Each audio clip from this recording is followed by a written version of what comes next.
Hello, Period 7. How are you guys doing today? So I am going to be posting a quick little review of World War I, the 1920s, and the Great Depression. So that was the topic or the topics that we were talking about before the school closure. And in order to help you guys out, I'm actually going to read to you the document that I'm attaching, and then there's going to be a link to it's called a Google form, which is just basically going to be some multiple choice questions based on the text that we're reading and based on what you already know. So I am going to go ahead and read this through to you so that you have the information. So, World War I began for many reasons. First, European nations were linked by an alliance system. Each country agreed to help if they were attacked. On one side were the Allied powers, Great Britain, France, Russia, Serbia, and eventually the United States. On the other side were the Central Powers, Germany, Austria-Hungary, and the Ottoman Empire. Imperialism, which is taking over of a country by another country, militarism, which is the building of weapons, and nationalism, which is the belief that one's own country is better than others, also led to World War I. The immediate cause of World War I was the assassination of Austria-Hungary's Archduke Franz Ferdinand in June of 1914. Fighting during World War I was on the ground, in the air, and in the sea. On the ground, trench warfare was common, and soldiers dug deep into trenches or holes for cover from the enemy attacks. For the first time, chemical warfare, such as poison gas, was used in the trenches, resulting in larger numbers of deaths than ever before. The United States joined World War I on the side of the Allied powers in 1917. One reason the U.S. joined World War I was because the Germans sunk the Lusitania, which was a ship carrying American passengers. The second reason was after the discovery of the Zimmermann telegram, where Germany tried to bring Mexico into the war against the United States. During World War I, many people supported the war in America. Propaganda, or posters, for example, were used to convince people to voluntarily ration or save food and plant victory gardens.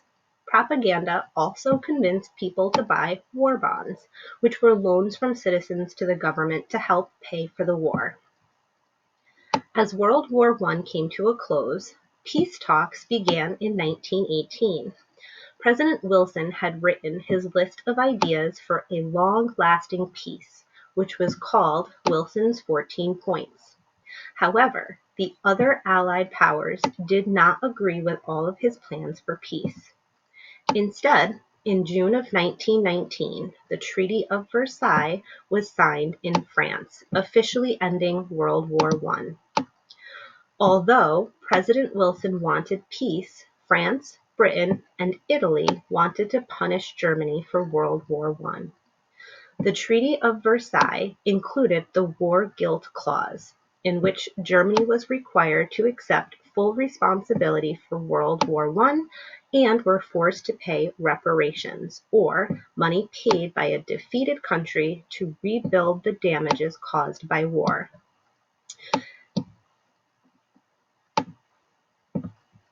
The Allied powers did agree to include Wilson's plan for the League of Nations in the Treaty of Versailles.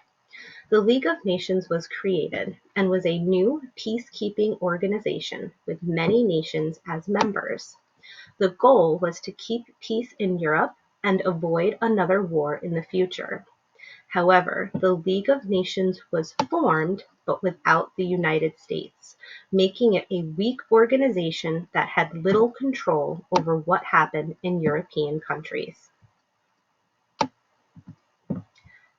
After World War I, the United States entered into a 10-year period of time called the Roaring Twenties. The years of prosperity or wealth in the 1920s were mainly because people were able to buy mass-produced consumer goods like cars and radios, by taking out loans called installment loans. People also bought stock on margin or credit. The Harlem Renaissance also helped spread African American culture across the United States. While many people experienced good things during the Roaring Twenties, not everyone prospered.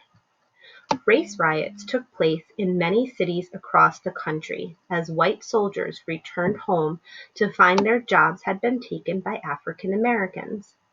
Organized crime also began to increase due to prohibition or banning of alcohol. By 1929, the good times of the 1920s came to an end. The stock market crashed in 1929 and caused millions of people and businesses to lose money. The stock market crash also caused banks to fail, so even more people lost jobs and money.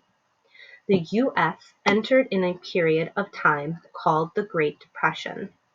The Great Depression was an economic depression, meaning people were unemployed, homeless, and hungry. Hoovervilles were shack towns where people made houses out of cardboard because they were so poor. In 1933, President Franklin D. Roosevelt was elected president.